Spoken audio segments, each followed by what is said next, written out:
rejoice, everyone. We're back with another Sekhie Reacts to Fate. As you can probably tell, we're covering Parvati, but we're also going to be covering Ganesha and Kama.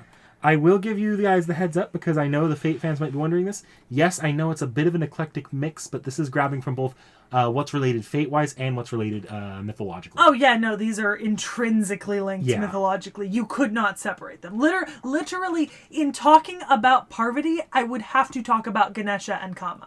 And in talking about Ganesha or Kama, I would have to talk about Parvati. Yeah. And vice versa. For one servant in this group in particular, that's not going to be the case on the Fate end. But I figured we should include them because otherwise the historical talk, it just flows well historically. Yeah, I was going to be mentioning all three regardless. And you guys seem to like movie-length videos. I have 4 pages of script here. 4 pages! You know? Are you? Oh, there's a Google tab that I failed to close out of there. This one? Yep. And I closed. Don't worry, we're good. Okay. We're good. All right. What is the order you would like me to do this in? You gave me 5 things to look up. 5 things, but I only have 3 full summaries here for Parvati, Ganesha, and then later I have Kamamara separated, but they're later in the video. We're fine. Okay. So for now, just Parvati, Ganesha, and then you can bring up Shiva when you feel like. It's right between Parvati and Ganesha, so I will do that. Cool. When do you want me to bring up the Maras and Makara? That's going to be later in the video. We'll cover Parvati and Ganesha first. All right. So, Parvati, also known as Gauri or Uma. Parvati is one of the central deities of the Hindu pantheon, being known as a mother goddess, with attributions to her of power, nourishment, devotion, motherhood, fertility, and harmony. She's considered to be a physical representation of the primordial power of creation, also known as Mahadevi or Adi Shakti. In the pantheon, she's also the wife of Shiva and the reincarnation of Sati, the first wife of Shiva, who was immolated during a fire sacrifice. We actually talked about this in our last video. I mentioned that we were going to see immolation of the wife again, because Brunhilde did this too. So, interestingly enough, I thought I'd bring this in a historical thing, but so obviously his first wife's name was Sati, who immolated herself. You know the British Raj in India? Yes. So there was a rumored mythical practice called sati, or true wife, right? Where what would happen is that theoretically women would either by choice or by the families of their husbands when their husbands died burn themselves alive to join him in death. And the thing is, right, despite its prominence in discussion and culture, it was not actually practiced very heavily through India. There were maybe 800 cases annually total throughout the whole of the area. But this practice disturbed British settlers so much that it became part of the Act of Abolition of 1829, where the entire practice was outlawed in EIC territories. And even though this practice had not been widespread in India before the ban, after the ban, it became a rallying point for Hindu traditionalists in how the British were trying to oppress parts of their culture and religion. It's weird because I can understand both sides of that. Yeah, and I obviously, I'm not even going to put a particular bet on the fact that it's called Sati, true wife, and immolation comes from the story of Sati, the first wife of Shiva. That's definitely where it comes from. And I wonder if the prevalence of it as a major myth in Hindu mythology and the discussion of it was perhaps what had the British thinking that it was more common than it actually was.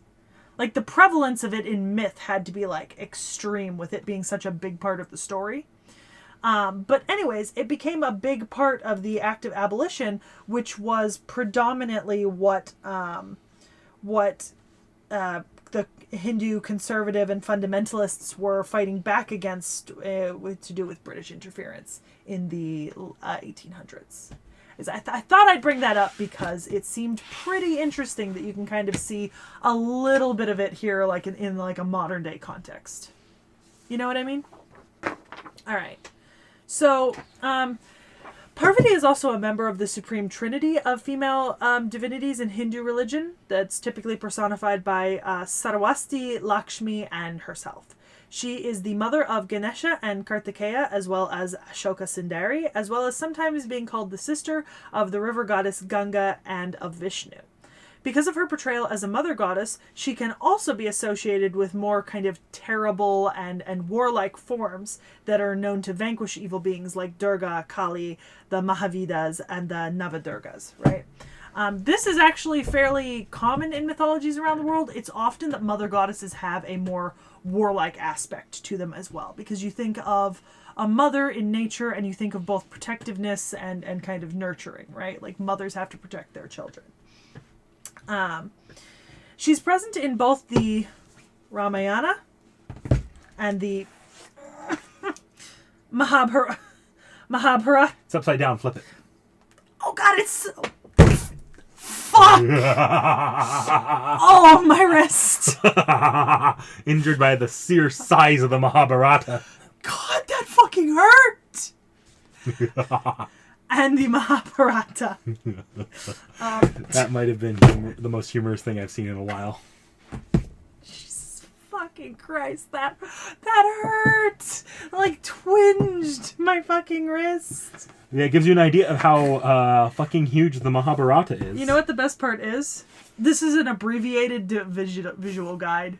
This isn't even the real book in full. You would have broken your wrist. Well, to be fair, it is like that heavily laminated paper for images, so the book itself is like, this is probably closer to the size of the actual Mahabharata, but this is much lighter because it's regular paper and just tons of writing, you know? Anyways.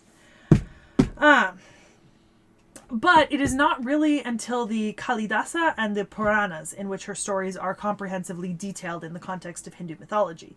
Generally, she's represented as a beautiful and benevolent being, often wearing a red dress, sometimes with a headband. Typically, in her Parvati form, she's represented with 2 to 4 arms and can hold a trident, a mirror, a rosary bell, and several other things, including a lotus flower. Often, one of her hands is in a position that means fear not, and her child Ganesha is seated at her knee. When she's depicted in her more warlike aspects, like Kali, often she can have many more arms, sometimes 8 to 10, can be riding a tiger or a lion, as well as wearing a necklace of severed heads and a skirt of disembodied hands. She's been typically associated with parrots, as well as the Meenakshi mountain ranges of South India, where she fled to in one part in her tale. One of the many reasons why she has so many different aspects in Hindu mythology is because she is a personification of the idea of Shakti, and the idea of Shakti basically just means pure energy, untamed, chaotic, nothing having an effect on it. It is neither good nor bad, therefore it can be personified both into good and bad depending on the circumstances. In the Linga Purana, she's metamorphized into Kali at the request of Shiva to destroy an Ashura named Daruk. To quell her rage, Shiva has to appear as a crying baby, which makes her revert to the form of Parvati. And in this form, Shiva is called Kshetra Balaka. So 3 of her most important aspects outside of Parvati are Durga, the demon-fighting form of Devi. Some texts suggest that she took this form to kill the demon Durga Masur. Durga is worshipped in 9 forms called the Navadurga. Each of these 9 aspects depicts a point in the life of Parvati. In this form, she's worshipped as a slayer of the demons Mahishasura, Shumbha, and Nishumbha in Shakta traditions.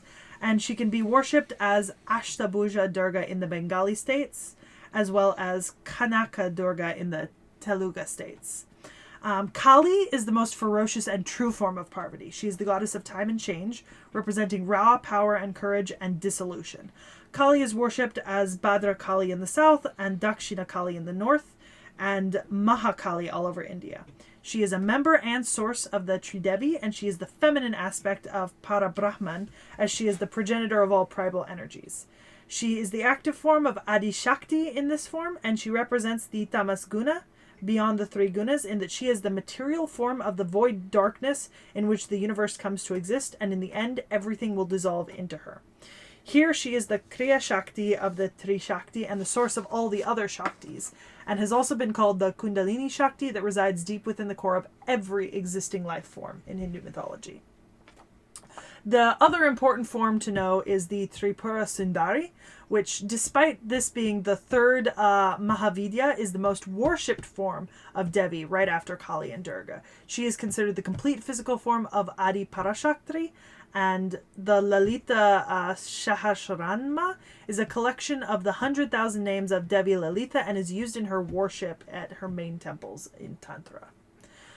So one of her most famous stories is the tale of the marriage as Sati to Shiva and then Parvati.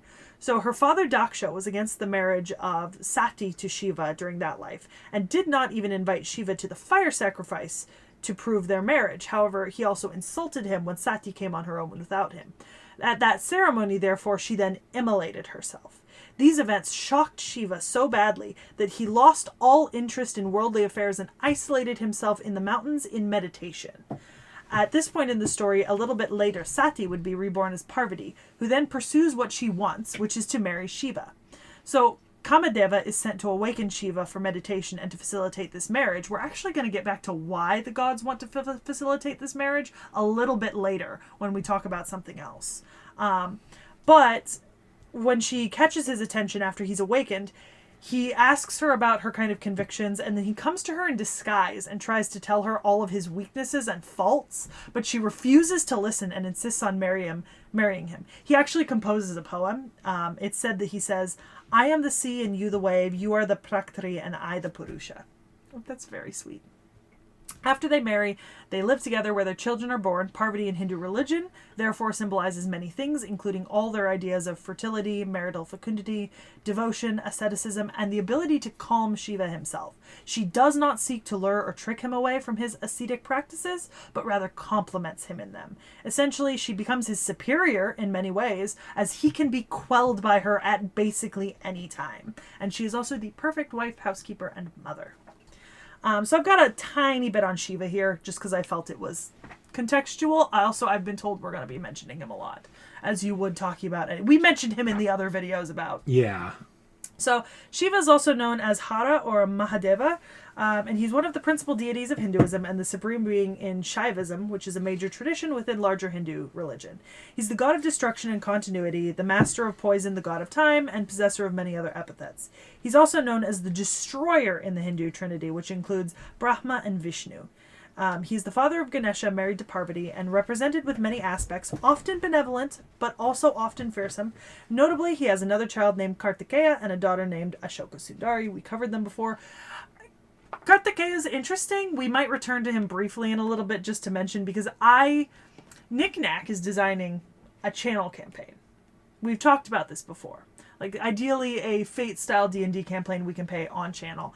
And I did a thing where I wanted to be like like an Olympic javelin thrower or whatever, and I was like, well, I want to pray to a god. And it turns out that there's really only one god all over the world who's well known who wields a javelin, and it's Kartikeya. So I did a ton of research into Kartikeya, and ended up knowing way too much about this, like, Hindu god of war. And so it was really funny when it came up when I was researching for this video. So I have included his name every single place it was mentioned, just out of, enjoyment. Yeah. Shiva's known as the first yogi and therefore the patron of yoga, meditation, and arts. His most common iconographical attributes were the serpent around his neck named Vasuki, the crescent moon that adorns him, Ganga flowing from his matted hair, and the third eye on his forehead, which turns everything to ashes, and his trishula, or his trident weapon. Something of archaeological interest that I found was that many of the symbols of Shiva are actually represented in prehistoric art, like pre-10,000 BCE, and have been found commonly in Indus Valley civilization items like the Pashupati seal. All of this would lend credence to a prehistoric Proto-Indo-European language group and their movements, and the people that spoke Proto-Indo-European already having a conception of a deity or a concept that would become Shiva, as we already know that Hindu is the Indo part of Proto-Indo-European as a language group. So, Ganesha, and then you get to have the stage back. So, Ganesha, also known as Ganapati, Vinayaka, or Pilayar. Fun fact, Ganesha is actually the one I knew the most about going into this video, because Ganesha is the most widely worshipped deity pretty much in the entire Hindu pantheon outside of the big ones, and is the supreme god of the Ganapatya sect. Fun fact. I actually knew a lot about Ganesha because... So I am really into the game Planet Zoo. We talked about this before. And there's a YouTuber I watch, Party Elite, who plays Planet Zoo, and he likes to take inspiration from like really cool like myths and legends and stories and real life things he sees when building animal enclosures. So when he was building the elephant enclosure, he took a lot of inspiration from Indian architecture, and he actually when he was making the YouTube video, when we were doing the time skip, he actually talked about the legend of Ganesha and everything he means and all that kind of stuff. And so I had remembered seeing that, and it was just a really interesting video. Love his videos. So credit to him for the fact that like I already knew a fair bit about Ganesha even before this. Also, deep take here. I had heard about Ganesha when I was still in elementary or middle school because Ganesha is mentioned in the Cheetah Girls 3 One World. Jesus Christ. Which is my favorite of the Cheetah Girls movies. Because I have no taste.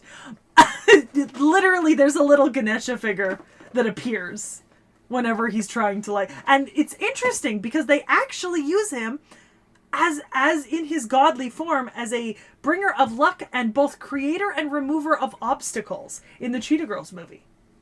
Which... Weird that Disney got that one right. It's a little weird. A little bit. So... he is known, his most notable attribute is his elephant head in depictions, and he is revered both as the creator and remover of obstacles and the bringer of good luck, and he is the patron of arts and sciences, the deity of intellect and wisdom, writing and scribal practices. He's associated with the title God of the Beginnings and is honored at the start of most religious ceremonies and rites. His principal source texts include the Ganesha Purana, the Mudgala Purana, and the Ganapati Atharvashirsha. I definitely said that wrong. Across these sources, he's shown in 8 or more different incarnations using different mounts and attributes. This is relatively common in figures in Hindu mythology, as we've already covered. Multiple incarnations of gods means many different traits. Traits can often overlap between deities and time periods. One of the things, interestingly, like I said, he's the remover of obstacles, but I also said he's the creator of them because he sometimes places obstacles in the path of people who need to be checked, right? He's also been identified with the primal sound of Om in the universe. Sources differ on the exact circumstances of his birth in that he's typically held to be the son of Shiva and Parvati, but he could also have been created by one or the other or discovered by one of them or both of them. He has a brother named Kartikeya, who's the god of war, and a sister. Generally, he's considered to be unmarried in most traditions, although he has been connected with the goddesses of culture and arts, Sarasvati, or luck and prosperity, Lakshmi. He's also heavily worshipped by traders. Likely, this is how he was transported across the globe and how we have depictions of him from literally every single place that people of Hindu belief traded with, all around the world in the early days of history. And I will save my stuff on Kamadeva, Mara, and Makara for later when you give me leave to do that. I just need that out of the way if I'm going to operate the mouse. So, let's see, before I get into it, do I have any, like, quick notes? Nope. Let's, without further ado... Well, actually, what class do you think Parvati is going to be? So, here's my thing, right? I think, because of the Parvati, Kali, Durga kind of pipeline, right? I think that I would normally assume her to be summonable as a caster, with the potential for Berserker. Okay. That would be my top 2 picks. Like, just generally a caster for being, like, this mother goddess, but definitely Berserker for Kali and Durga. Like, literally the story that she could not be stopped until Shiva transformed himself into a baby and his cries awoke her from her berserk state. All right. So, were you correct? The reveal. Parvati is a lancer. Oh, okay. But before that, these are all gods we're doing. These are a lot of pseudos here. That's true. These are pseudo-servants, not... None of these can be. So, and this actually ends up being fairly important. Is that Sakura? That's Sakura. It's the purple hair. The It's the purple. Jesus. Very different art style for her, though. Yeah, go back. I like her better as Parvati. She's prettier as Parvati. Although, I will say, I'm a little disappointed they didn't portray her in a red sari. Well, let's go through some of the different artwork here of her before I get into Sakura herself. Yeah. Okay. So, I will say, before we move on, one of the things I said in the Arjuna and Karna videos was that, and the Rama and Sita, was that I had wished that Fate had taken a more Hindu and Indian inspired take on the aesthetics of these characters. We have that here. I really like that. Look, we've got the lotus. We like that's the hand position. I mean, and she's wearing. I assumed you'd really like the dress here. Yeah, I really love this outfit on her. I think this looks beautiful. It looks stunning. It's really well drawn and really well done in every version of her art so far. I am, however, disappointed it's not red, as that is one of the key things often mentioned about her depictions is she is usually in a red dress or sari. And maybe that was a choice based on something else, but it is a little disappointing. And then she has a costume here that's just her and Sakura's school outfit. It's just Sakura's school outfit, okay. I don't like that as much. I prefer this. These are her better designs. They did get the headband in the second design. I mentioned depicted in the headband. And then... Don't like that. Oh, she's so cute. All right, so I'm going to quickly jump into Sakura here, because this actually, unlike a lot of our pseudo-servants, the background of the character ends up being pretty important for today. There's a lot to unpack here. More than I think we want to go into today. We will be watching Heaven's Feel on the channel at some point. Eventually. So a lot of this will be... You'll see this in more detail then. Basically... Yep. Sakura Mato here is a person of two dispositions. On one hand, she is the outer image that you see in Stay Night and Limited Blade works of the innocent young wallflower that wants to help those she cares about. Yep. It's a fucking lie. Internally, that's more of a concerted effort against a large amount of grudges and cynicism born from years of abuse mentally, physically, and sexually at the hands of her adopted family, the Matos. Awesome! As a result, she can be seen... She's seen at one point being pushed to a breaking point as mostly justifiably upset at nearly everyone around her, and internally she just wants things to go her way for once. Yeah, I can see that. Add the influence of a corrupted Grail, and you literally get to see two sides of her in the story. Okay. We'll be watching Heaven's Feel later, so that's enough of that, but... Beyond that, you don't need a... Yeah. So now I'll go into what's going on with Parvati here. Okay. Parvati chose Sakura for her more motherly side, the caring side. Okay. Sakura shows a knack of taking care of others and genuinely cares about... When she genuinely cares about someone, she's willing to do pretty much anything for them. Yep. Parvati really gravitated to that and made a deal with Sakura. She would relieve Sakura of her darker feelings towards others and let her live happily with herself for a while if she could take control of and use Sakura's body to help save the world. Sakura willingly agrees to that and lets Parvati take control. Parvati is the one in the driver's seat most of the time here. Okay. And but she is willing to... Which is a change from our last couple pseudos, who really... Sima Yi and Juge, who really only intervened when necessary. Yeah. That's a big change. But it is shown that she's willing to... Unlike someone like Ishtar. Like, Ishtar is like, no, you are staying down, you can come up as part of my personality once in a while, but you are not taking control. She has let Sakura take control here and there. Because, needless to say, there are people in Chaldea that know Sakura. Okay. That's nice of her. And who would be very concerned about her well-being. Yeah, that's very nice of her. So... Okay. We'll scroll down here a little bit, see if you catch anything. On. So the story of Shiva, goddess of beauty, spoken of as a war deity as Durga or Kali. Okay. These goddesses are... Okay. All right. Divine essences are seen as essentially the same. All right. And that's just description on her appearance. So they actually didn't fill in a lot here. I don't know why the relationships weren't filled in. We only really have Ishtar. I wonder if can I do something real quick? Can I see if Arjuna has a line in return? Yeah. Because we've already covered Arjuna on the channel, so like that's not spoiling anything for me. Yeah.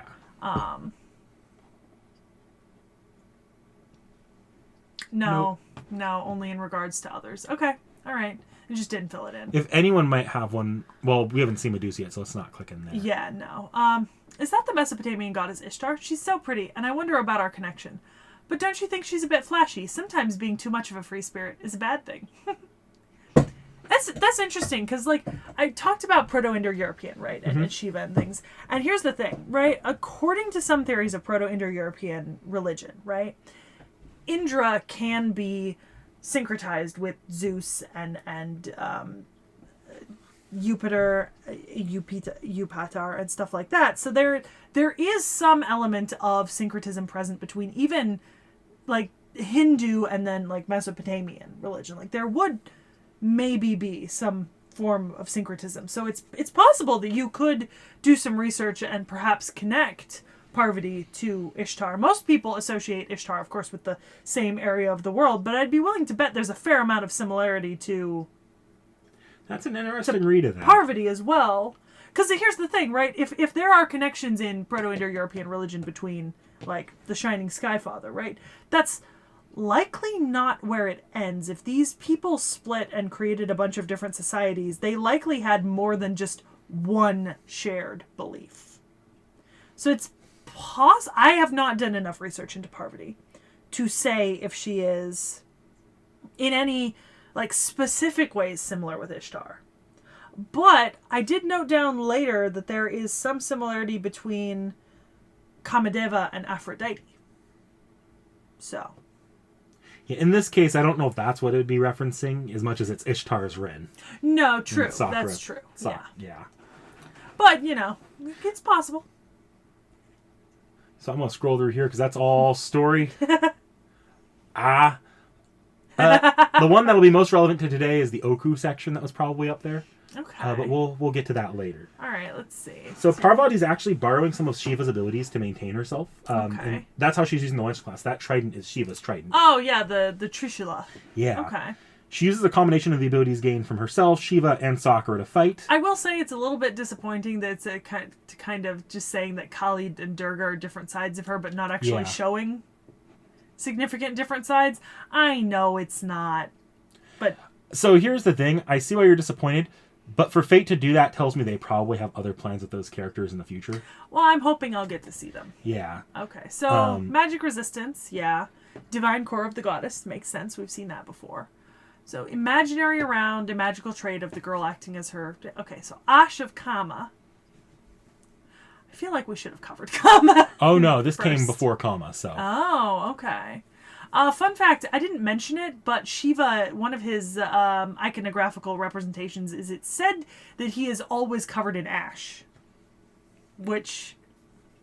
I guess you could bring up what this is referencing here now if you want, but... Well, I technically already did, because I did mention him killing Kama with his eye, reducing him to ash. And I do believe that's the ash he's usually covered in. Yeah. Which would mean that that's a direct reference to that part of the story. Yeah. Let's see. And then Blessing of the Goddess. Okay. Yeah. Oops, sorry. Cut off her head and bestowed her blood to them. All right, so... We've got a noble phantasm, Trishula Shakti. So that's Shiva's Trishula, and then Shakti is the energy of the universe that she is the embodiment of. So because it's Shiva's trident, she can't actually use it to its fullest extent. Can I click into it? Yeah. But she ends up making do in her own way uniquely. Mm-hmm. One of the ways she does this is by splitting herself into multiple copies and conjuring down bolts of lightning from all of them. And this is primarily how she ends up making use of the Noble Phantasm's power. Okay. Interesting. Do you want me to... Is there a phantasm to show? There is.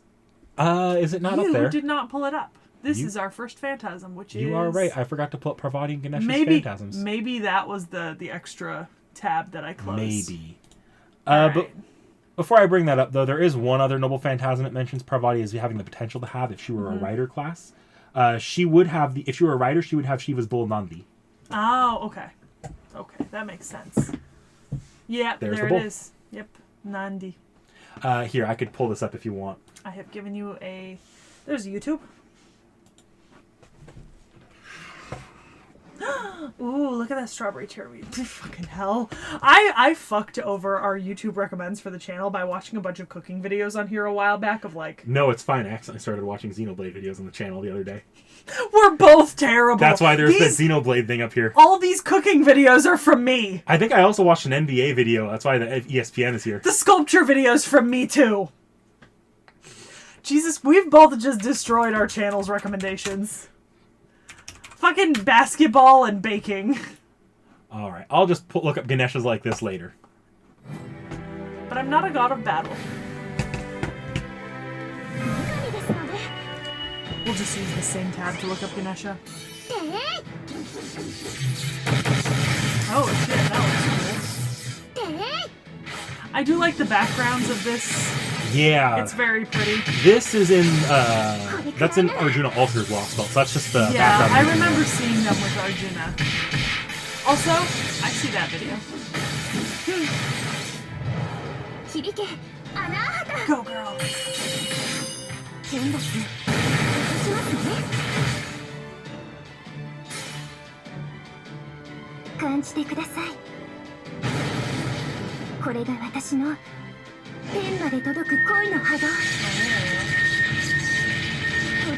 Yeah, I see the multiple of her. Very nice. Yeah. Very nice. Would you like me to switch to Ganesha? Yes, you can. So once again, we have a pseudo-servant here. Click into the stages, though. The second... Here, let me take it here. Just because I'm You going want to go up there? Yeah. Look, it's a Ganesha! So, you don't know this person. Oh. I kind of love them, though. That feels like a type of feeder fetish art. But I do like this. Oh, that's adorable. So love that. I just don't like stage 4, I think. Just the fan service art? Stage 4 specifically kind of looks like feeder porn. I'm sure it... you know what? I can't even say I'm sure it's not meant to be. I don't know what these fucking Japanese artists are doing with their fucking lives. It's hard to work with artists, with like what artists are trying to go for. Yeah, but So, I do like the elephant statue, and I do kind of like the kind of chubby girl with all the food and stuff. I'm going to go ahead and introduce you to Jinako Karigiri. Oh, look! Her chest does the same thing mine does when I put on an over-the-shoulder bag. Oh, I feel it, girl. By the way, I almost forgot to mention, Ganesha here is our first Moon Cancer servant on the channel. Oh, I don't know what that means. It's a class you haven't seen before. Oh. Oh, so that's their class? Yeah. So they're not like Berserker, what? Oh. It's a new class for you. Oh, You haven't even seen this in campaign yet. No, I've never heard of this. I'll explain that here in a minute when I'm explaining Jinako here. I'd like to make the comment that I don't appreciate that looks like me when I haven't had enough sleep and I'm like going to classes or shit. I've worn that exact outfit to hang out with people. Like down to the fucking minutia. I don't appreciate that. So, she's a character from Fate Extra CCC. Oh, okay, I've heard of this. There, she served as Karna's master in that Grail War. Oh, so lots of connection to the Hindu pantheon. I will make a quick callback to that video. You remember that slight tidbit on Karna that he can give his master his earrings to protect them? Yeah. This is why we know that. He gives it to her. Oh, yeah. Aww. He gave it to her so that she could survive the Grail War, because the Grail War in that game is entirely in a computer. You lose the Grail War, or if you refuse to participate, you get deleted. Karna's earrings are strong enough to stop that. Oh, that's very sweet of him, especially because it significantly weakens him. I remember this. Like, he literally rips out part of his own protection from the gods to do this. As a result, she has a strong emotional connection to Karna. Like, she really appreciates him, and she'll never say it in, like, FGO, but she does remember Karna from then. I would assume, yeah. She's a huge NEET and gamer, and she just kind of stumbled her way into the Grail War of Extra, not understanding exactly what it was or what the stakes were. Why does this feel like my origin story on getting into Fate? You little shit. I do not appreciate this. The events there are unimportant, other than the fact that over the course of it, she would come into contact with a certain morally ambiguous to evil rogue AI in the unique Moon Cancer class known as BB. The Moon Cancer class is that character's servant class, and it's just been sort of like actually quite literally hacked into FGO canonically. Okay. Can you explain? Are you gonna get to an explanation on moon cancer? Oh, Is there an explanation? Kinda. It's a class that sort of designates that they're bad for the health of the supercomputer that's on the moon. Okay. All right. Other than that, there's not a lot to say other than it is that character BB's class, and more or less servants are usually given that class either because they are BB, because BB's fucking with them, or because they're fucking with BB. Okay. In this case, BB was fucking with Jinako here. Okay. All right, just checking. So we'll move over to Ganesha again. I love the little bow. The bow. I think that's part of her normal design too. No, it's not. Yeah, it is. Is it? You just can't see it because you're colorblind. Oh, yeah. You're probably right. I think I kind of see the outline there. Yeah, it's right there, but it's real small, and it's almost the same color as her hair. Remover of obstacles, also known as. It could have also just been because she has connection to the Moon Cell Grail War. Yes. That she becomes a Moon Cancer. Did want to mention something. They have represented him missing a tusk. That is a part of his iconography, typically. That is a specific part of the way that he is represented, is single-tusked. On the pseudo-servant scale of control versus no control, Ganesha is the one that... So Ganesha is on that side of largely retaining her host's... his host's personality. So this is Jinako. So like Sima Yi and Zhuge Liang. Yeah. Only coming out when really needed or pushed. Yeah. In fact, I don't think we know a single instance where Ganesha as a personality has come out. Okay. Let's see here. I'll go ahead and scroll down here, but her ascension is literally her getting out of the stone thing. That stone thing is just a protective armor she wears, basically. Okay. Yeah. She actually, in there, it's implied she set up a whole ass neat cave filled with potato chips in a computer or books. I've never felt more kinship with someone in my life. Look at my neat cave. At one point, another servant outfitted the statue to have RGB lights like a gaming PC. Jinako was not a fan of that gag. I just feel continually attacked by this servant. What the fuck, Knick-Knack? So, okay, the son of Shiva and Parvati. Oh, see, it's taking Parvati created him from the filth of her body. Made him to stand guard and not let anyone pass while she was bathing, and that's when Shiva came in. Oh. Yeah, I remember that story. So the story where Shiva rips Ganesha's head off because he refuses to let him in. Yeah. Poor baby. A big chicken with neat tendencies.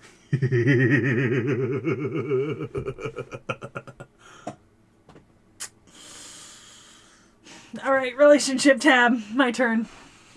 All right. Karna. Karna-san is everyone's dad, even in a place like this. I'm a bit jealous, but if you're the master, then it can't be helped. I've become Ganesha-san's pseudo-servant, so it seems like he can't recognize me. If Karna-san is in good health, that's enough. No, it's a bit super painful. I want to hurry and return to my original form. Oh. So, Parvati. Well, you're Ganesha-san's mama? No, his esteemed mother. And, I didn't say anything? I've only said remarks like you have no delicacy or that you're an ill-natured person who thinks she can just force her way into everything with just a smile on her face. Because we're family. Just a second. Someone's calling for me, so I gotta take my leave here. Yeah, I have yet to meet Ashwathaman, so I'm gonna skip the stuff I haven't met. So, okay, so Nero Claudius is what's left. There's a servant I recognize. I won't tell who they are, though. Well, they were a third-rate servant who could do nothing but be on the defensive against Karna-san, after all. The current me has nothing to fear. More like me and Karna-san could even team up and get revenge. That's adorable. Okay. So, yeah. Go ahead and scroll down here to abilities after I get through roll. Okay. So, this staff, spoon, axe, overwhelming weight, and dangos. I like the overwhelming weight as an armament. It's adorable. How this Ganesha at least tends to fight is she tends to act as a wall and provide support for a more combat-oriented party. It's unclear how much of that is just the general abilities of Ganesha to fight and how much of it is the master's disposition towards fighting. Jesus fucking Christ. All right. Magic resistance, riding, okay, divinity, prosperous business. Ganesha is the god of fortune and prosperity. Almost all commerces and banks in India put up an image of Ganesha. Yeah. Broken tusk, specialty of the elephant head god, a skill that displays their severed right tusk. There's a tale that it was taken from a blow from Parashurama's axe, and it was a gift for their father, Lord Shiva. Yep. And Vinayaka, which is one of his other epithets, Ganesha's other name, meaning the supreme head, the name of the demon king who's the remover of obstacles. So the god who removed obstacles. And then we've got the noble phantasms. Ganesh Impact. That sounds like Genshin Impact. That was not, in fact, a pun there. I actually made notes in my notes that this predates Genshin Impact. I assure so. And then Ganesha Vigneshvara. It's just funny that the neat in the gamer happens to coincide with that so badly. All right, I'm just going to open both of these if you don't mind. So this is Ganesha Impact. So Genshin Impact here. Wait, hold on. Oh, Human Bullet. Take it seriously from tomorrow. I'm just going to close that. It's unclear with Genshin Impact there as to how much of that's actually a noble phantasm and how much of it's just a full body tackle with divine power. Pile driver! Something noble phantasm is going on there at the least, though. Yeah, okay, and so this is Vigneshvara. Yeah, this is a bounded field that can be used both offensively and defensively. On the defensive end, it can act as an incredibly powerful barrier. On the offensive end, it will basically force any obstacle out of the way as Ganesha moves through it. Which makes sense, because God of Obstacles. This is that. Okay. You want me to head over here? Yeah, you can head over. Well, actually... What am I doing over here? I don't need to be YouTube. over there. I need here. You need to look up Ganesha. Right? Yep. It'll be... This one? No, go down. Down. That one. This one? Yeah. Okay. Want to see something godlike? They actually gave us 2 trailers for this one. I don't know why. Ooh, eat the dango. Ooh, big axe. You know I love big axes. Is she? It's fucking... She's hitting dangos at him. I love it. Is the other one her in the moon form? It's her in the statue, so she fights differently in the statue. I'll go back and click on it next then. Yeah, hit him with the dango. And then the axe.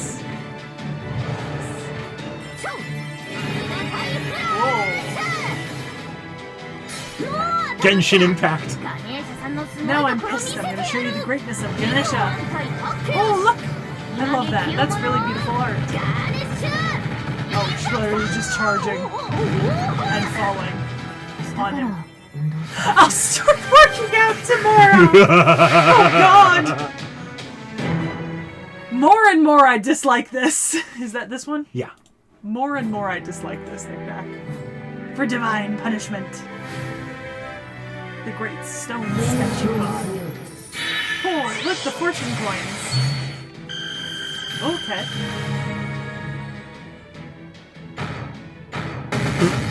That's the same thing. This is just... Jesus Christ. It's a fucking Roomba. The Beyblade. It just vomited rainbow on him. Oh God. And just did the piano thing. Good lord.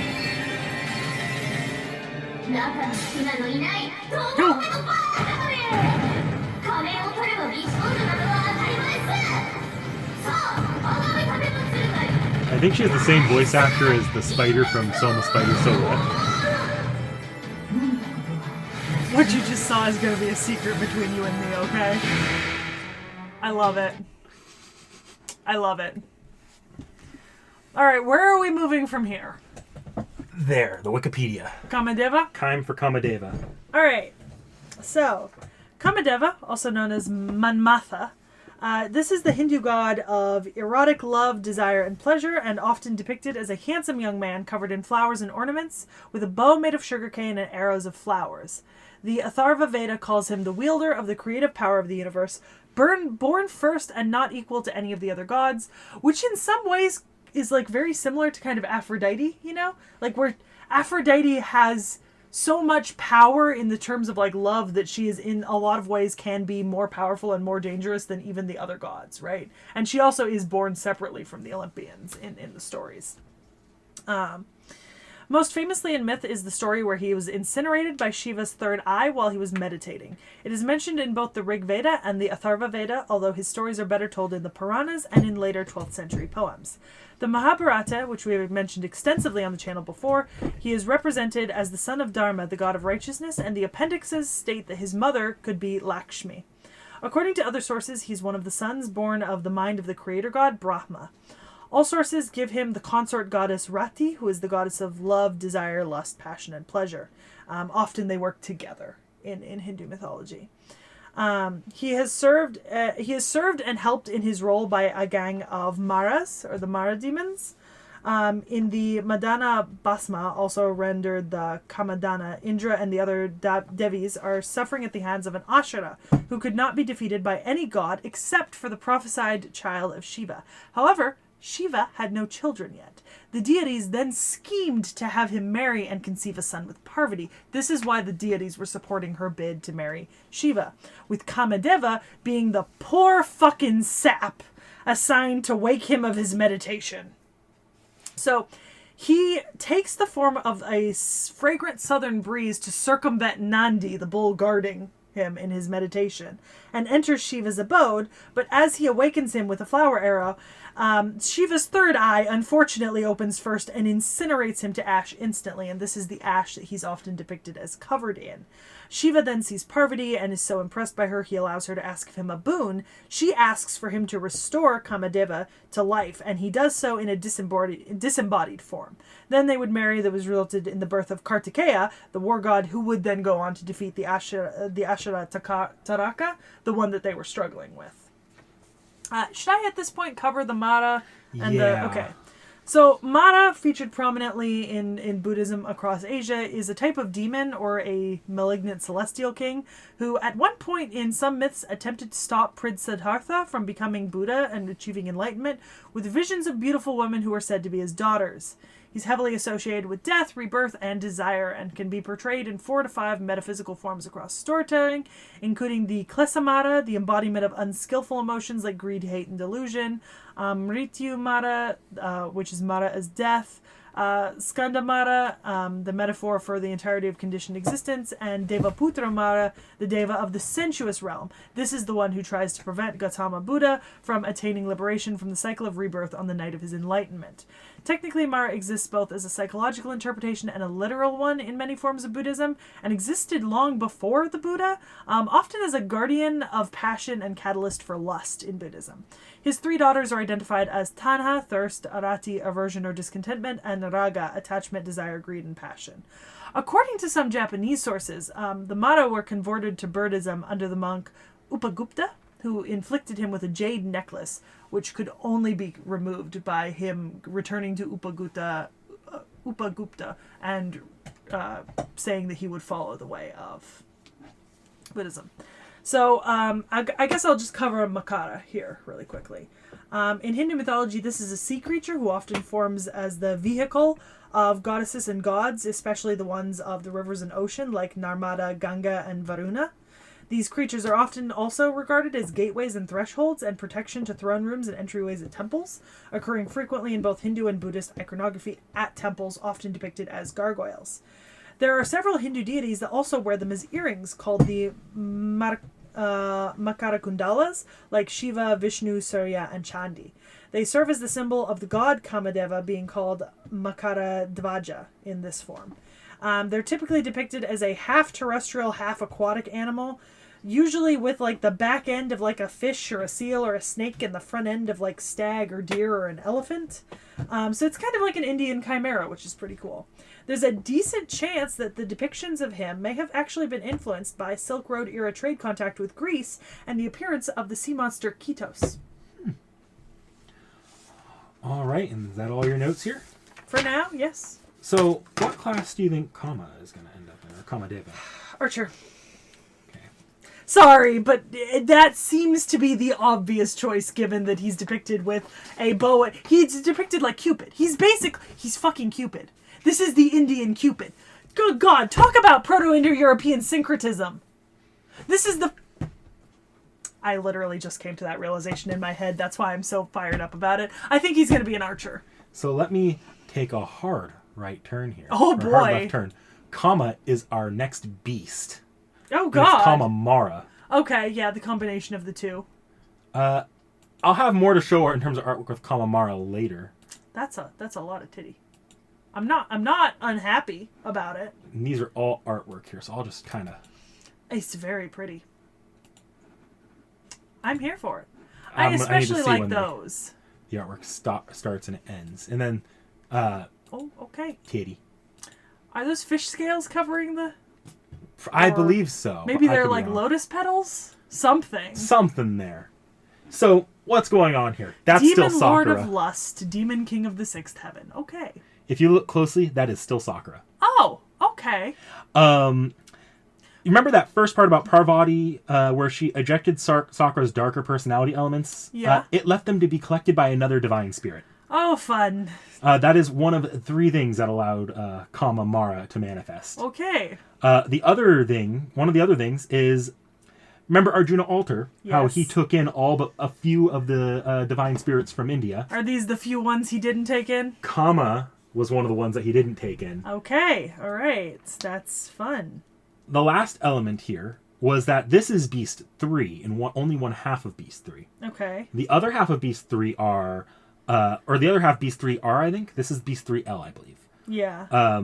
Was defeated. This beast these 2 beasts are called the Beasts of Lust, Yep. and the other one was called Heaven's Whole, Okay. which is Lust and Rapture. This one, Kama, is the other half of Lust and Lapse. Okay.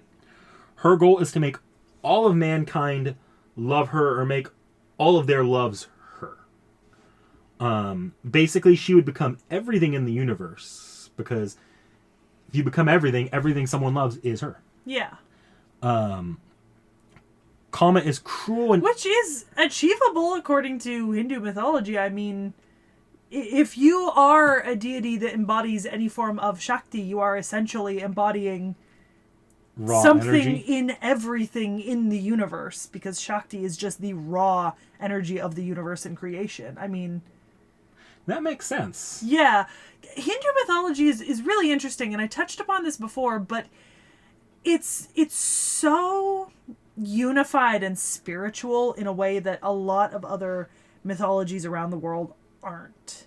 Like, primordial energy and just energy in general and good and bad vibes are so much more of a thing to kind of control everything. And then it seems like all the gods are merely just aspects and representations of different effects of emotions upon primordial energy, rather than a pantheon of kind of emotions. It's a pantheon of what happens when you take primordial energy and then give it different attributes that are very human but make it a deity. Something we'll see a little bit more of later is that she could take on multiple different forms, because everyone loves something different. Mm-hmm. As far as personality goes, Sakura is not here at all outside of the darker sort of drive. In personality, she is 6/10 Kama, and the rest is Mara. Okay. As far as like that breakdown, as far Yeah. as how much is how much. Yeah. All right. I'll scroll down here. That gets into the Yep. Yeah, that makes sense. Okay. All right. so I'm just gonna... Oh, here's a good photo of what she's trying to do here. Yeah, I like it. It looks pretty.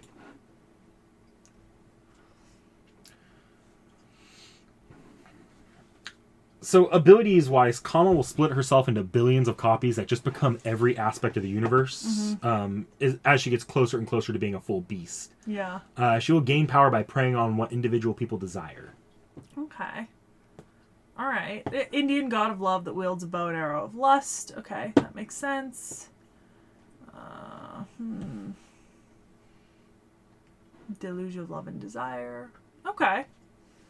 Didn't realize we'd be covering a beast today. Not expected. No, it's a bit of an odd one out. But you have a lot of comma tabs open. Yes, there are a lot of Kama alts that we'll be getting around to. Okay. So these are just exclusive things to when she was in the labyrinth here, I believe. No, that's... Yeah. Okay. I'm going to take an opportunity here before we get into all these commas to go and clear up some of these unnecessary tabs to save ourselves the space. Before getting back to Kama. So, something fun about Kama is she goes through all of Sakura's stages of life. So that was Fate Zero, Aw, that's... Stay Night, and this is Sakura, like what she would be like in the future. Okay. She's very... I like the drawings. I mean, it's very pretty. A little inappropriate for someone that young, but it's very pretty. It's not the worst thing we've had from someone no, that young in it Fate, is to be not. fair. It is not the worst thing we've seen. Who's Etienne? Jack the Ripper. Altera. Altera's not that. I know, I'm just making a joke. Alright, so what have you got to show me? Because there's not...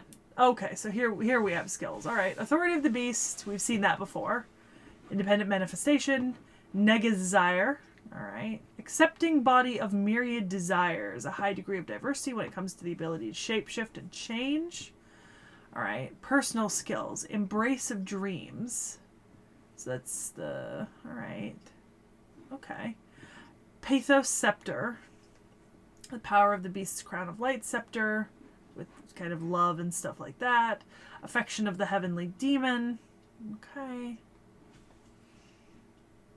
The Noble Phantasm is Samsara Kama or Mara Avaruddha.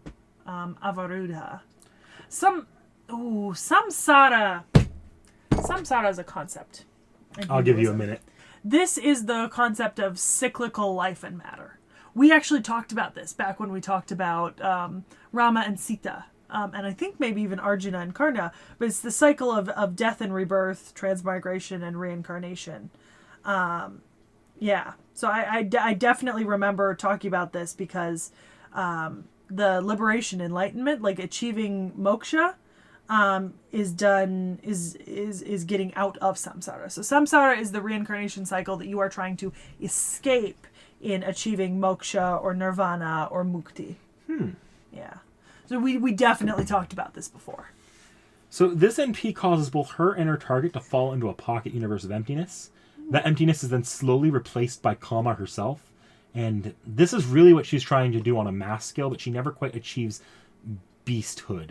So she's never able to do it at that large of a scale. Oh, there's multiple variations? That's from all the different variants that we'll be going over today. Okay. But if you want to move to the next tab, that's the boss fight. Okay. You're not going to show me all of this, right? No, we'll just watch a little of the beginning here and then skip to the NP. Okay. Oh, wow. I like the music in the back. It's like oddly eerie. Yeah. Kind of. Also, all of them like floating by. I mean,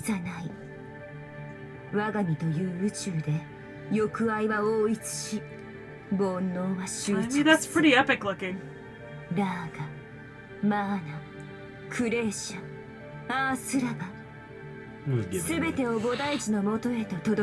mean, she's villain monologuing. You gotta love that.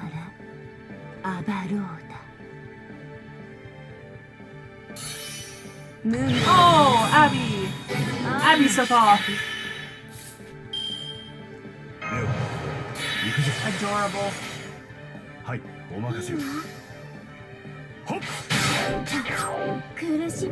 think this person wants to solo to fight Abby. No.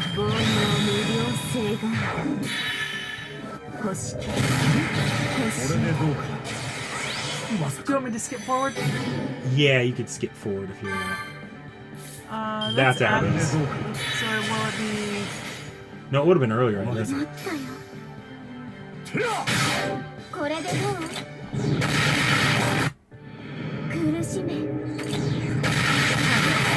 I could probably find it if you get it. Found it, I think. Yes, yeah. It'll be after this Abby turn. Yeah.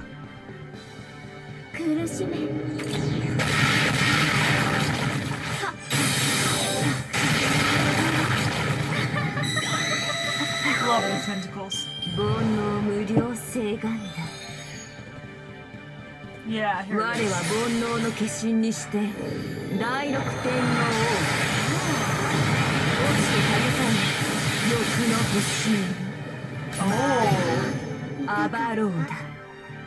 That was cool. Yeah. So, move on to the next tab here. So, Kama eventually is summonable, and she's summoned as an assassin. Okay. Partially Just gonna because... take a look through the stages if you don't mind. Oh. Oh, it's the same 3 stages. Yeah, except now you have the full artwork of them. And you get a cute little... Look at how cute that is. Okay. Yeah.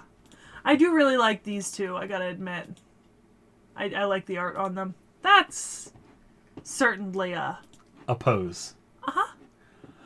So, due to the intervention of the previous Beast 3R, Yep. Kama was sealed into a normal servant spirit origin once her plans as a beast were foiled.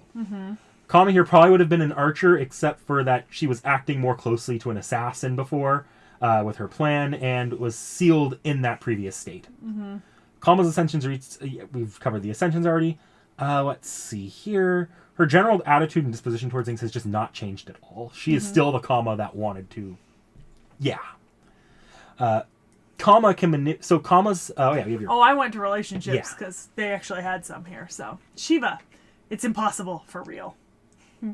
Parvati, see, you're here too. Go away. Oh, if you want to get your husband's attention, I'll loan you my arrows, so handle it yourself. No matter how terrible of an ordeal you may go through, you should be able to survive through the power of love, right? That's salty as fuck.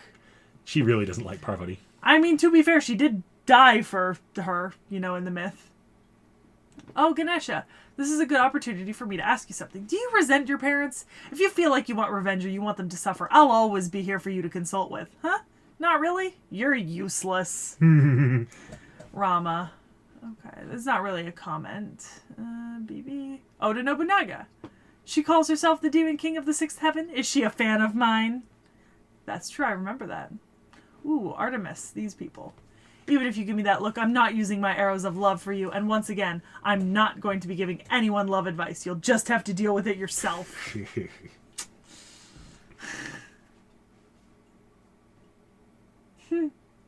Right. No, it's not like I was asking for shaved ice or a parfait or anmitsu, It's just when I was walking around, the Red Archer or the Sparrow Landlady gave them to me willfully. It's true about Betty and Manemiya. See, Anastasia. It seems that the Imperial Princess likes pranks. If you want me to be like that too, please tell me. Well, my pranks might not be mere jokes, though. Is that your long-cherished desire? Okay, Oda Nobunaga. Now that I thought of an advertising slogan like the Demon King of the Sixth Heaven of the Beach, there's someone who already crowned themselves that. I'll take a use fee. Okay. Okay. All right. And then we just haven't seen it. Amor's does have one, we just hasn't been added yet. All right. So, abilities. Oh, look! I assume this is a card art we'll see later. So, something fun with Kama here. Yeah. Okay. Kama here can manipulate the blue flame Shiva used to incinerate her and fight. And then she fights with a bow like an archer. She pretty much derives all her skills and abilities from Kama or Mara. Sugarcane bow and floral arrows. Yep. Manipulate the flames, I see that. Magic resistance, independent manifestation. Divine core of the love god. The god of love version of divine core of the goddess. Okay. Riding. Blessing of the goddess. Alright. Ananga. Skill representing one of Kama's aliases. Ananga the incorporeal. Long ago an Ashura called Taraka tormented the gods. Yep, it was brought back as a incorporeal being. Yep. Annihilated and reborn. Divinity was paradoxically proven to be synonymous with the universe by this act. This is the story I told. And then Marapapias, a skill that displays another facet of Kama. Her nature is the Demon King, the incarnation of worldly desires. So this is one of the Maras I was discussing, actually. So, noble phantasms are Kama Samohana and Samsara Kama. Once again, Samsara, the reincarnation and cycle. That's the one that we're going to see eventually, I assume. This is different, though. Yeah, it's named different. Some of the animations will be the same, so we might see a bit of a repeat. We'll see when we get there, though. Okay. So, Kama Samohana, Kama splits herself into multiple copies and will fire arrows off that invoke feelings of love into her targets. Is that up here? Yes. And then the other one here is Samasara Kama. The use of the arrows to strike the enemy before then using her own body to drown them in love. Okay, so this is what we're looking at? Yep.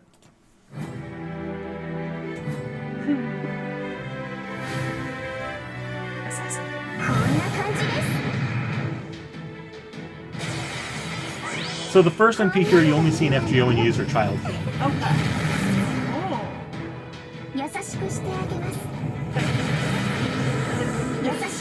Oh, there's the bow.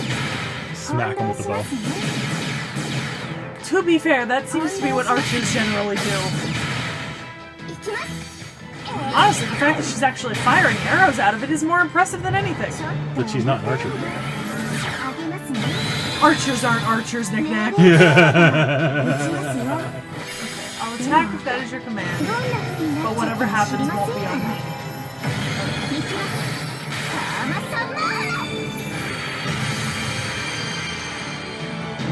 Very pretty. Alright. And the next one over is the other NP because later forms. I just skipped straight to the NP, or to her Okay. NP already. Oh no, I didn't. So... I think that was one before she gets this.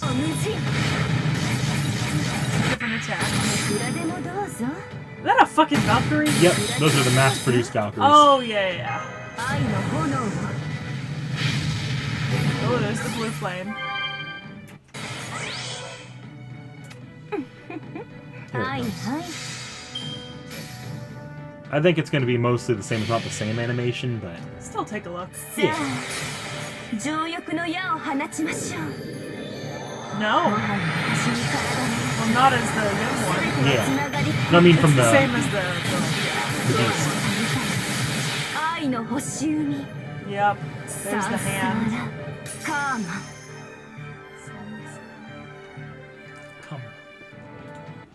So Kama has a summer form. Avenger! Oh my goodness, she's so cute. I'm gonna go to her. If you want to, yeah. That's going to be a little easier. Oh my goodness, look, there's the parrot! Oh, it's so cute. Damn, I want some of that shit. It's not summer here yet. No, it's raining outside. It's fucking May and it's raining outside. That's actually pretty normal most of the time. Oh, I like this outfit. This is very pretty.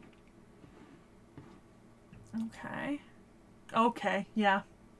Yes. Yes, I figured you would approve of that one. I like that too. I like the strategic... The strategic blue flame? Strategic blue flame. Oh, goodness, look at her with her little ice cream cone. This looks like a mochi donut, and I know that's on purpose. Probably. It's definitely on purpose. Her sprites are so cute. Oh, wait, go back to the previous one? Yeah. She holds her hands down so she looks like she's a bird with wings. Yeah, I like it. I like how there's just 3 wildly different sprites. So I actually haven't seen this servant much before. In fact, I've barely exposed myself to this servant at all because this is this part of this year's summer. Can I shut some of these? Yeah, go ahead. Okay. So Kama Summer here has some skills I see and I recognize, and then some personal skills. This should come out within weeks of this video going live. This draws on so Kama here draws on this Hindu sea creature called the Makara. That's why I told you to look that up there. Yep, the vehicles of river and ocean goddesses. See, it says here the mount of the water god Varuna and the Ganges goddess Ganga.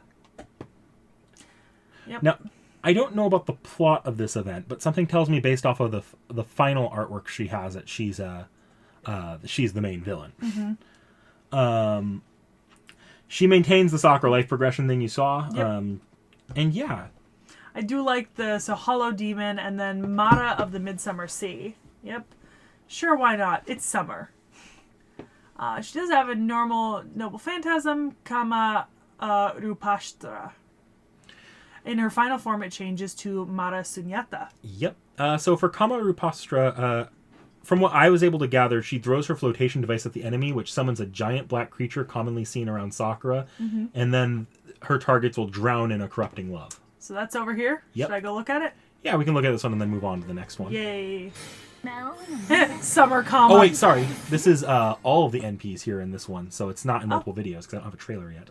Okay. The Mara Sunyata, this seems to be a Mara thing. She draws people into a hollow universe of excessive, pointless love that then cooks her enemies alive. Okay. I like this. Summer Kama better than Space Ishtar? Question mark. Definitely. I think the answer is actually no. Okay, so here's a big... That's pretty epic. Okay, there's the grown-up. The older.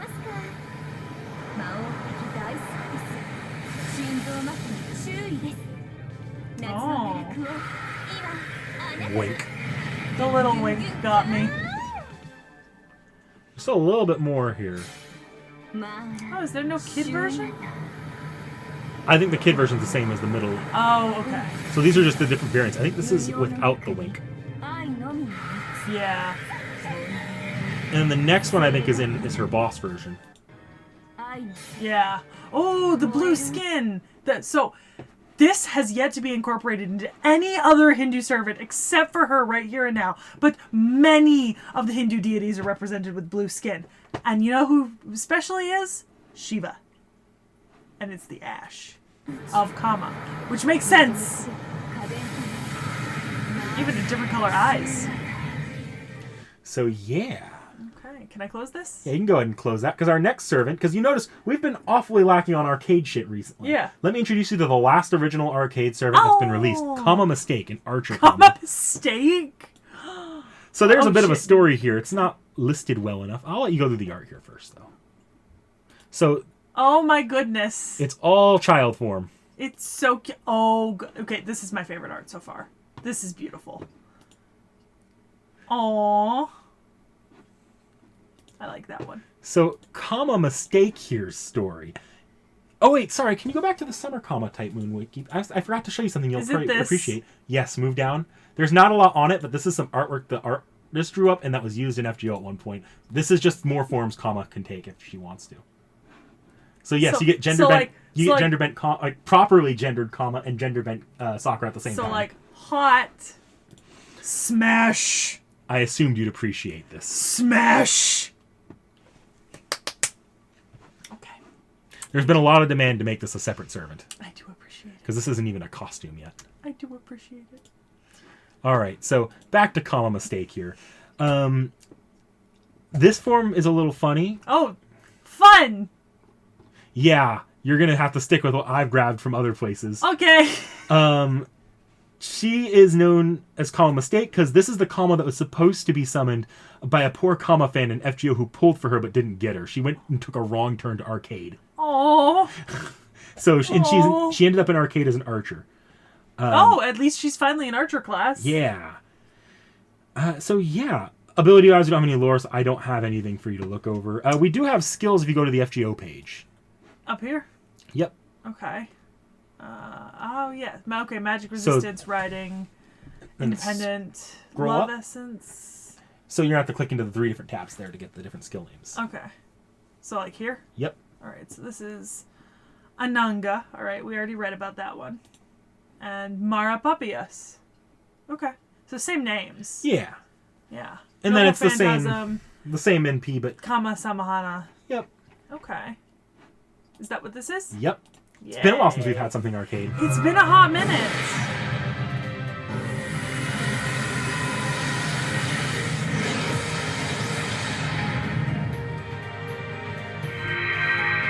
Aww. It's so cute. 私はターマ、 Oh. 愛の神です。こ Oh. の花の矢さえあれば、どんな恋も成就させてみせます。 That says something about the sheer amount of like anime I watched that like that like the first 2 lines she said I could translate completely without knowing Japanese. 見せました。真実の愛を曇らせてしまいます。神様に頼るのは最終手段。私はみんなの頑張りを見守っています。 She seems like she's in a much better mood with Parvati not around. Oh yeah. はあ、こんな感じで納得してくれましたかね。 Aw. 仕事したくない。こんなのどうです Oh, it's in the maid form. I love it. あげますね。愛の神がいざないましょう。その胸の奥にある Oh, there's 甘 the く危険な fucking 熱情を flower of arrows. カーナ Oh my god. The 8 commas. ガラス Oh goodness, look at the... Do you see them just like Yep. in love? I love that. Cool. So, What's left? CEs. All right, I'm going to close some Wikipedia tabs. Go right ahead. To give us some space. We need a lot of CEs today. Oh, boy. All right. Preparing myself. All right, starting with Parvati. Mentally, physically, emotionally. Spiritually. All right, I see that there. We'll get there in a second. Icons, sprites, expression sheets, others. Very cute. And I like that they've kept the patterning of her dress all around. And look, there's a little lotus emblem on her thing and a trishula on her helmet. Love that. All right.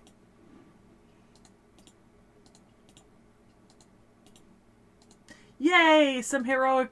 Ooh, okay. I want to see some titty. All right. Urvara Nandi, the sacred bull. It is truly the symbol of a fertile land, a guardian who assures blessings. But it has a laid-back personality.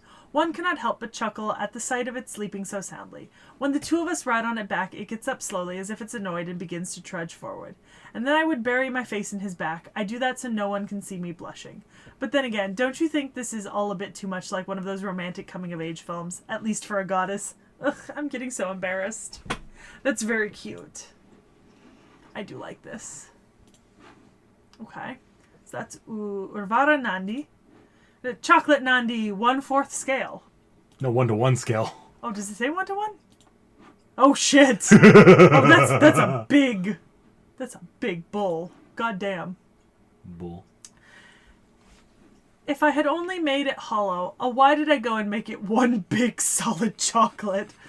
A surge of sweetness assaults them. Cacao, cacao, and more cacao fall upon them like an avalanche. 6,500,000 calories, which is a whole new kind of violence. An intense sense of euphoria causes one to lose consciousness. Ah, that's a good one. Is it an elbow? A knee? No, it's a fist. And this one's a joint. Actually, I don't know what I'm talking about anymore. Attack it like a hungry wolf. Nobody is hungry, yet nobody has gotten tired of its taste. One by one, the chocolate defeats the assembled servants. Jaguar warrior, take responsibility. Try your best, Medusa. Cucullin just wants to join in. Emia, just try. Medea, isn't there some kind of magecraft that diminishes calories or something that could send our stomachs to the underworld? And when the final morsel is consumed, the river of tears is certainly not for show. Thank you for the chocolate. It was very delicious. That sounds like an event I'd like to see. Like this was an entire ass ordeal. Yeah, like I want to see that. Alright, silver glittering... That sounded like our chicken nuggets. Silver glittering snow goddesses. Is this Ishtar? I believe so. Oh, okay. So these are 3 different servants, but you will recognize the figures from Stay Night. That's So that's Rin, Sakura, and Ilya, but that'll be there as their servants. Oh, okay. Okay. Pale white snow gently falls and piles up. You walk through a hot springs town brimming with nostalgia. When you turn to see who called for you, gorgeous goddesses dazzle your eyes. Yeah. It's in reference to servants, but you know the characters. Okay. Heroic festival wear Parvati. Okay, well that's a little disappointing for a heroic spirit festival wear. Is she wearing like a chipmunk tail or some shit? I think she's at an amusement park and ears, or a basketball yeah. thing. Or a basketball. I think it's an amusement park. Yeah. It could be. Yeah. Interesting. A little disappointing. Oh, she's in the background there, and that's Kama. Yep. I said she's in a onesie. Did you notice that? That is like a onesie, like overalls or some shit. Also, this is like hyper realistic, like 10 out of 10. Chocolate heaven. Unbelievable, and in broad daylight, these actions cannot possibly be motivated by love. Don't expect anything behind that seemingly innocent smile of hers. Even should her intensity melt you, nothing will remain but a bitter aftertaste. You cannot help but be keenly aware of this, and yet... Wood tap. Wood tap. Cherry icicle. Oh. That is a very different art style. I really like it, though. It's very pretty. Also, this is very much older Sakura. Like, this is adult Sakura. A frozen petal dances in the air. It's so delicate it's likely to melt and dissolve the moment the cherry blossom-colored ice touches the palm. The young girl who is a vessel for the goddess is deep in thought among the snowscape that feels nostalgic. Ah, how the sky looks gentle and inviting. It's really beautifully done art. Like, this took a lot of time, I can tell. I really appreciate it. So now time for the Ganesh. Okay. Yeah, alright. Oh, there is a Grail League. Icons. All right. Sprites. Okay. I like the laying on the stomach. Expression sheets. All right. Others. So, the April Fools. Love that. Another son Oh, from she's this in lineup. here. Hold on. There she is. Yep. I see the little elephant peeking. Because there's the Tamamos, and I know who that... I kind of know who that is. I feel like I know who some more of these people are now, maybe? Yeah, you probably could identify a few of them. Yeah. Is that... That's King Protea, if you remember the Tiamat video. Yep, okay. Alright, I'm going to stop guessing. Look! She's a Popcorn! She's a fan with popcorn. Yeah, I love it. Craft essences. Okay. 1, 2, 3. Whoop. Glad that didn't click through. Alright. Record holder. There she is in the background. Yep. Okay. One of the game champions from Asia speaks. The real way to win is to train and hone your skills. The genius gamer spends his days training, hoping one day he may defeat the grand champion who reigns over the game world with sheer playtime. So this is more She in the regards to grand Jinako. champion. That person you kind of sort of know. That's Shinji, but not the Shinji you know. It's the Shinji from the future who's a descendant of that Shinji. Yeah. But who's not a great person, but a significantly better person. Better. Nice. We've seen this one. I've seen this art before. I'm very curious, though, as to why I saw this. It was in Karna. I think Karna's on screen there. Yes, you're right. She's playing FGO and she pulled Karna. That's the FGO menu. Oh my god, she's playing FGO. Because we couldn't figure out where Karna was in this last time. Also, I'm pretty sure somebody made a joke about this looking like me last time. I think it was you. And I take offense. No, I think it was a commenter. Oh, it might have been a commenter because, yes, this is how I look when I'm, like, laying on my stomach in bed, like, eating. Men and women of all ages, 1,000 different types in a snail. A way of life, pride, expertise, and an ideal self. You can claim many different things, but what they all have in common is a pleasant room. A king without a people slowly and peacefully wastes away in the exchange of peace. But actually, Jinako was just eating snacks and expending AP. Oh man, this is a problem. If I use all this stamina, there'll be nothing left but skin and bones. Can't believe she pulled fucking Karna. At the door towards gourmet food. Man, I'm fucking hungry. It is about we haven't eaten lunch yet, so that looks so good. Look at this shit. I want it so badly. And so the nameless NEET becomes a hero who saves the world thanks to the power of a god. Well, this whole reincarnating into different world thing went a little too far, and honestly, the plot device of grown-up me having an arc of self-realization and improvement is kind of heavy and a huge drag. But as you can see, I've now become a mature person who can not only save others, but myself as well. I guess Ganesha wanted to point out that every human has a role in this world. Our journey still continues, so no more gloomy talk. I may just be a pseudo-servant, but I'm still a god of fortune, so I'll dish out a bunch of peace and prosperity for your family, business, and all-around luck. Okay, see here, even if I'm not a rare type of character, I still gotta eat the premium stuff. Oh my god, I just realized from her perspective, this is a fucking isekai. Oh, Jesus Christ. Yep. Oh, wow. So that is not a character you've seen yet. No, but there's Ganesha. Yep. It's more of a background thing for Ganesha, though. Yeah.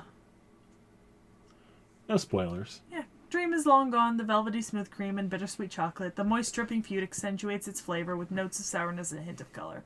Waiting for her distant awakening, as her nap is still in its early stages. Okay. I'm hungry. Same. Look at that. Is this strawberry? It looks so good. There's even fucking cinnamon premier You and chocolate. I have both only eaten one pastry today. I know. Valentine's Day chocolate from the Great Stone Statue God. A chocolate-flavored premium cake roll. Looks really sweet, and it comes with chai. And that's exactly why Jinako was the comment later made by the white-haired Lancer. It is a product that's typically not available in Chaldea, but the Great Stone Statue God used her authority to get hands on one. I love That's it. sweet, because he's not normally supposed to be able to recognize Jinako. I did actually have chocolate chai earlier, which is fucking hilarious because this is chocolate cake and chai. Red box. I saw this earlier when we were talking about 3 of those characters now. So this is this Rama? That's Sita. Sita. This is You don't know him yet. Okay. There's Janako. And there's Arjuna in the background. In fact, that might be Arjuna Is that Alter. Arjuna? I think it is, yeah. Red box. Even if the combat style has changed to boxing, a warrior still needs to train. It's more important when a sworn friend joins the fray, just like in those days when they trained together under their mentor. Yeah, because I haven't met this person, so that's not really helpful. All right, Kama.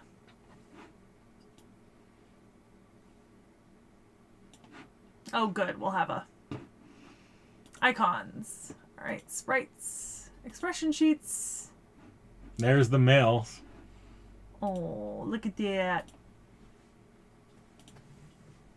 Hell yeah. All right, others. Oh, wow, okay. A lot. All right. Oh, look at her. That's adorable. Oh. Aw, there's Jackie. There's Emiya in the background.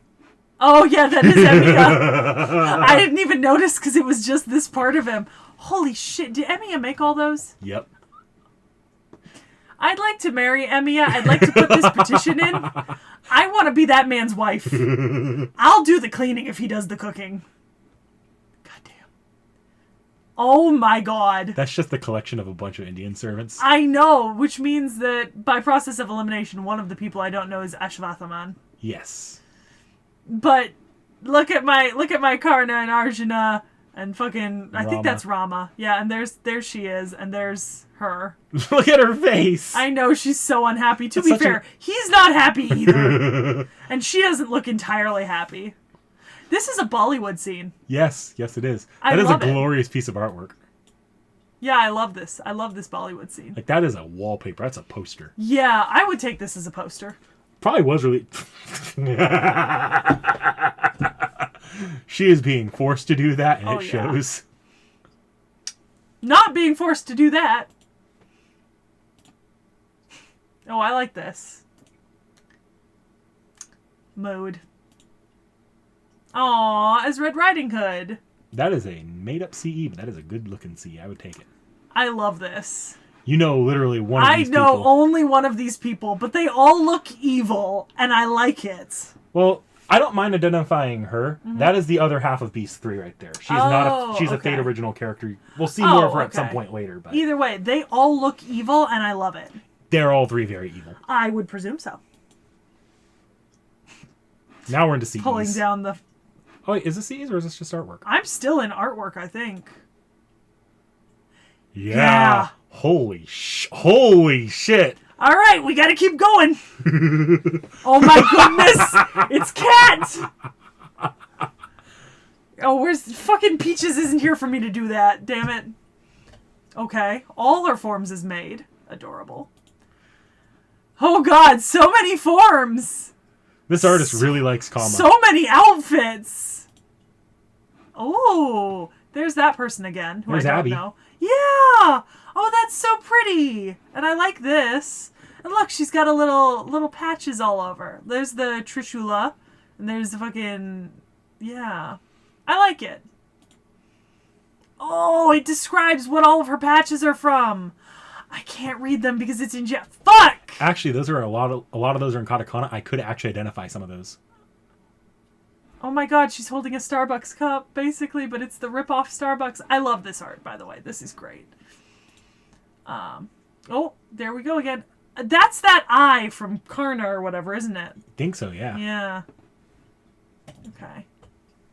Man, this artist really loves her. Oh, that explains it. It's a redrop. Redrop loves to draw his servants. Okay.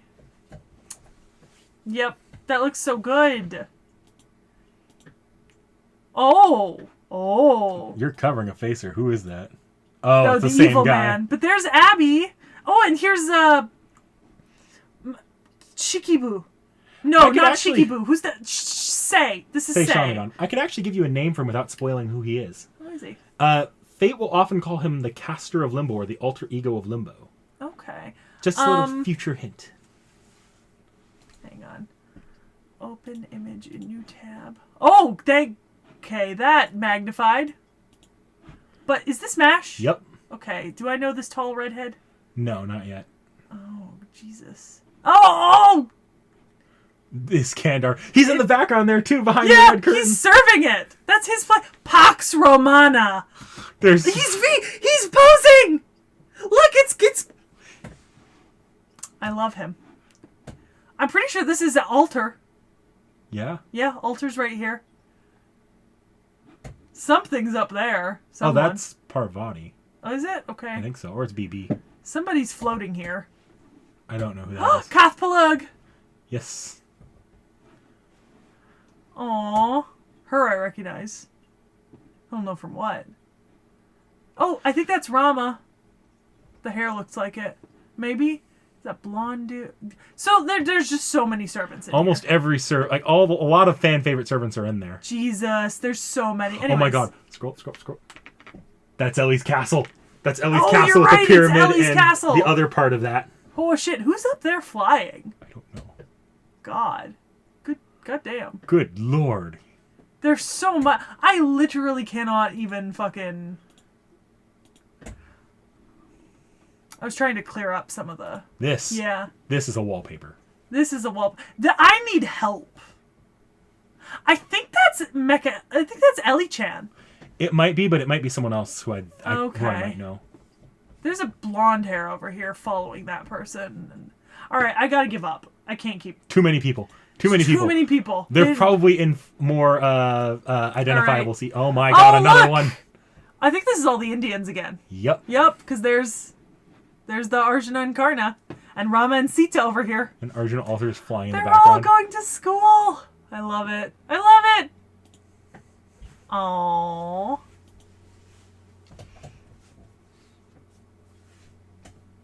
Those high school You know romance a lot of these singularity. characters too. Yeah, is this is Ereshkigal? Yep. I mean, it's hard to...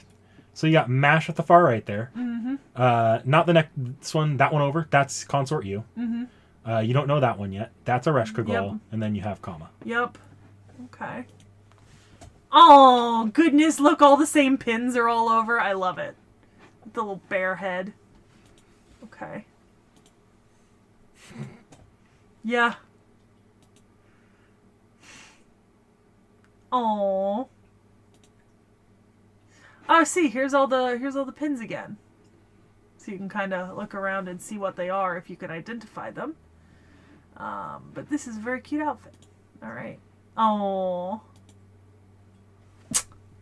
It's all the Rins and the Sakuras. It's the babies. Oh, it's Parvati and Kama and Rin and Ereshkigal, both like the opposing goddesses. Yeah. Who's that in the background? Long green hair for the woman, and the dude's got blonde hair, short. I don't know. That might just be a... I kind of want to know who's at the stall, but I don't know. I'm sure if we really tried, we could, but Yeah. not. All right. A little bit more. Eating. Aww. Are these the beasts? No, that's just a lot of characters you don't... Oh, you know a few of them. Like, that's Scott E there, I think. Oh, it doesn't look like it, but okay. All right. They're not all from the same part of the world either. Yeah, okay. Oh God, again. So much good art. Jesus. And Kama is at the center of all of them. All right, hold on. I'm gonna lower this by just a little for the clarity. All right. Mr. Evil Man we've seen, right? I think this is Abby. And there's Kath Palug. I think that's Tamamo? That looks like Koyanskaya. Oh, or Koyanskaya. There's Karna. I don't know who this is, but holy shit. Is that just male Kama there on the table, even though Kama female's already up here? I think so, yeah. Yeah, it is. Holy shit. Even all the way... Is that Himiko in the very, very back there? Over here? Right there on under your mouse. It looks like it, yeah. I think it might be Himiko and Io. Look at the food. God, I'm fucking hungry. See a Resh in the background there. Yeah. Jesus. I love these there's artworks. even people outside. Holy shit. I can't even. This is literally so fucking detailed. Oh, Vlad! Look at that pointy face with the blonde hair. That's Vlad! This artist doesn't stop drawing. Why do you draw like you're running out of time? Draw day and night like you're running out of time. There's more! I don't even know. That's Ritsuka, the main character. Okay. Aww. So cute. Yes. Oh, goodness. So I love this. This is so cute. And this actually has some Indian inspiration in it. I really like it. I think that was finally the end of it. We haven't even started the CEs yet. Oh, God. Oh, Thank God. Lord. I'm not opening Chocolate Heaven again. Oh, Spirit Tour. And a Dream Portrait. Okay. Floral Arrow. So this is the bow and arrow. Do you know of the shape of the blank of the strength of the color of the aroma of the effects of the crime of the horror of the what?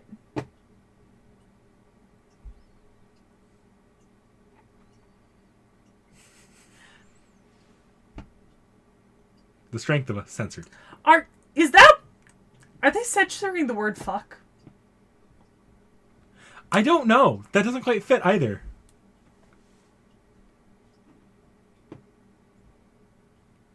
I think it's love, maybe. I'm not reading this. It's too long, and there's just too much censored. But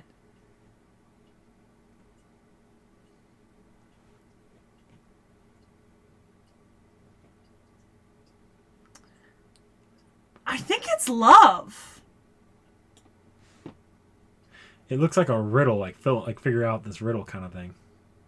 What's the CE called? Floral Arrow. Okay. I think it's love because that's a reference to the fact that she can affect love with the arrows. And then some of this stuff like... and there's like she cannot love herself. Let's make seemingly happy humans unhappy. Cupid. Literally her CE mentions Cupid. Okay. I like it. Summer and Mate. Oh, that's why you said I didn't know this character when we did this. I think you know all, because I think in the background there, if I'm not wrong, it's just Gudako. Oh, probably. Yep. No customers' requests are too great. This year, the Enmate is offering a special limited time summer sushi box. The exquisite dishes that cause even celebrities to sigh with pleasure should pique the interest of even the goddesses who are stricken by summer fatigue. Cute. I love Benny Enma. Oh yeah. Look at that.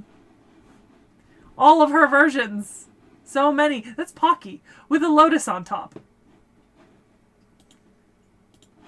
Affectionate sneer Choco. Valentine's Day, an event for giving people sweets in declaration of love. There are many kinds of love: pure love, fire love, intimate love, stimulating love, love that is like a curse. Each and every sort of love is infused within these chocolates. The ineffable but unrestrained taste of love.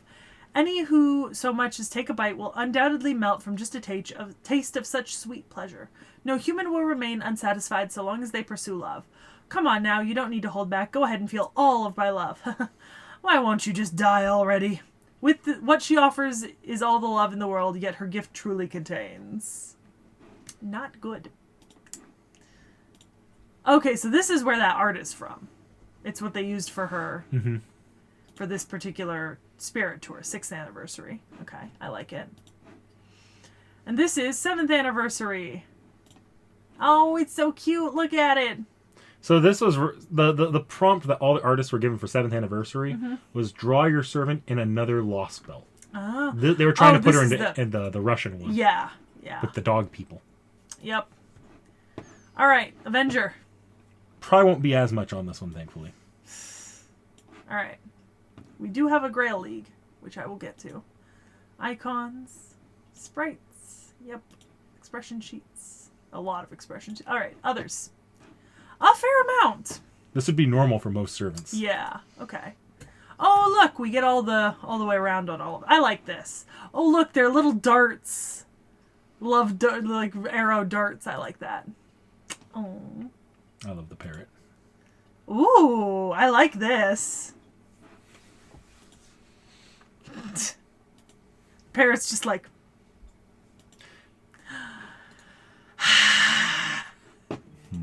I think it's all the summer forms of servants because I recognize a bunch of these. Because look, there's a.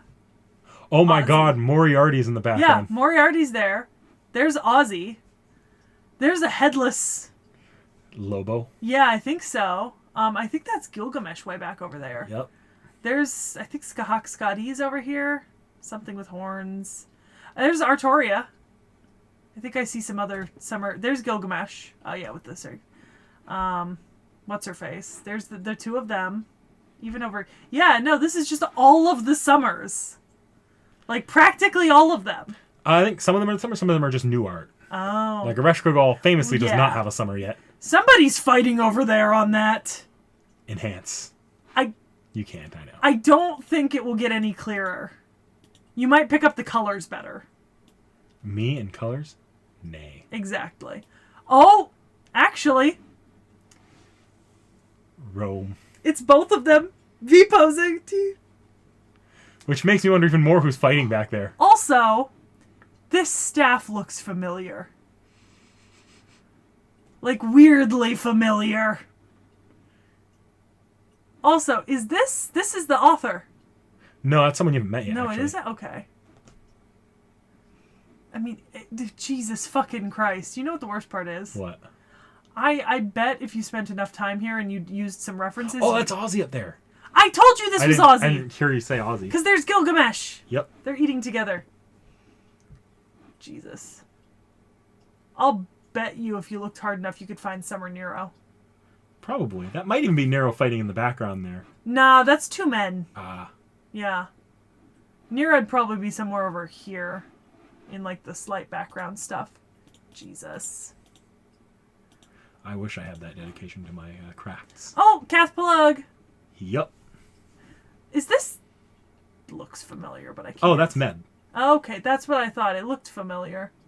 Alright, Jesus fucking Christ. Like, I really admire this artist. Oh, Mommy. There's her. So she's just sitting back for the campaign in a swimsuit chilling. I can get behind that. Oh, thank the Lord.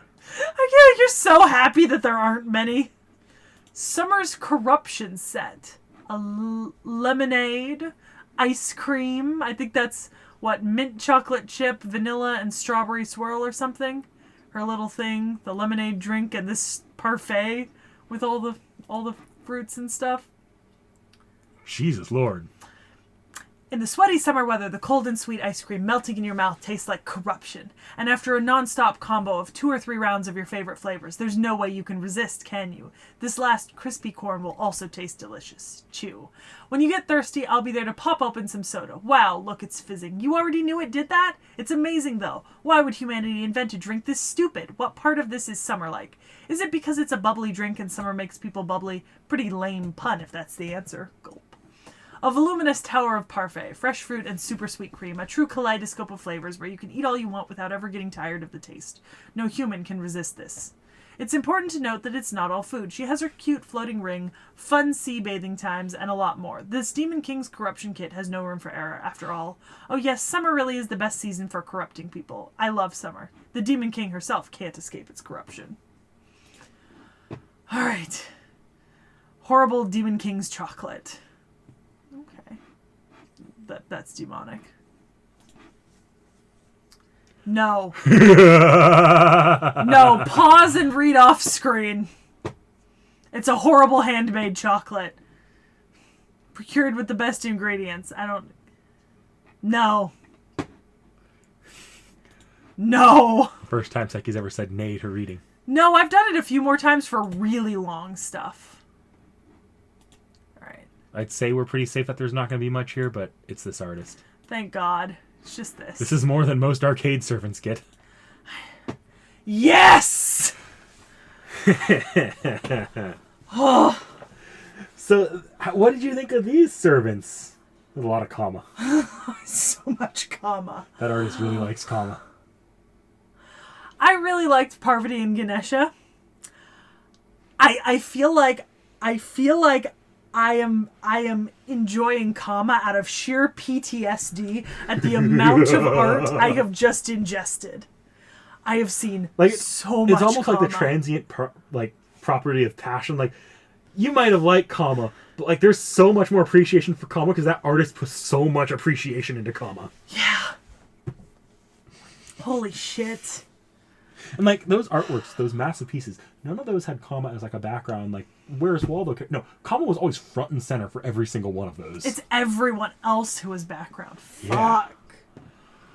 Holy shit. I feel wrung out. That's enough. Wow. Do you even know who's coming next? I do, in fact. So Do this you comes have out. a hint? So next month is Fate Month. Next month is Fate Month. At least when this is going up. And our first servant's going to be very America themed. Because it's also July. Yeah, so our first servant of Fate Month is going to be a 4th of July America themed servant. America! Fuck yeah! Yeah. I'll see you next time. It's a much shorter video, thank God. Kama.